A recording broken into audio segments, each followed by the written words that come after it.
Going. ಅದಕ್ಕೆ ನಾ ಇವ್ರದ್ದು ಕೇಳಿದ್ದೀನಿ, ನಿರ್ಮಲಾ ಸೀತಾರಾಮನ್ ಅವರು ಫೈನಾನ್ಸ್ ಮಿನಿಸ್ಟ್ರು.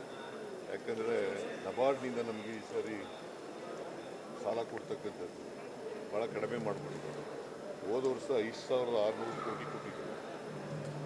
ಈ ವರ್ಷ 2,340 ಕೋಟಿ, ಅಂದರೆ 58% ಕಡಿಮೆ ಆಗ್ತದೆ. ಅದಕ್ಕೆ ನಿರ್ಮಲಾ ಸೀತಾರಾಮನ್ ಅವ್ರನ್ನ ಭೇಟಿ ಮಾಡಿ, because NABARD is coming under finance department, ಅವ್ರಿಗೆ ರಿಕ್ವೆಸ್ಟ್ ಮಾಡೋಣ ಅಂತ ಹೋಗ್ತಾ ಇದ್ದೀವಿ. ಅದು ಒಂದು ಮಾಡ್ತಾ ಇದ್ದೀವಿ. ಇಲ್ಲ, ಇವತ್ತು ನಾನು ನಾಳೆ ಸಾಯಂಕಾಲ ಬರಬೇಕು ವಾಪಸ್ಸು. ಟೈಮ್ ಸಿಕ್ಕಿದ್ರೆ ಭೇಟಿ ಮಾಡ್ತೀನಿ.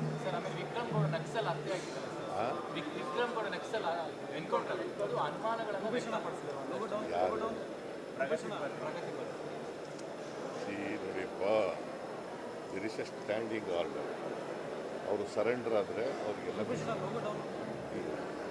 ಅವ್ರು ಸರೆಂಡರ್ ಆಗಲಿ. ಕೇರಳ ಸರ್ಕಾರ ಅವ್ರಿಗೆ 25 ಲಕ್ಷ ರಿವಾರ್ಡ್ ಕೊಟ್ಟಿದೆ. ನಮ್ಮ ಸರ್ಕಾರ 5 ಲಕ್ಷ ರಿವಾರ್ಡ್ ಗೊತ್ತಾಯ್ತು.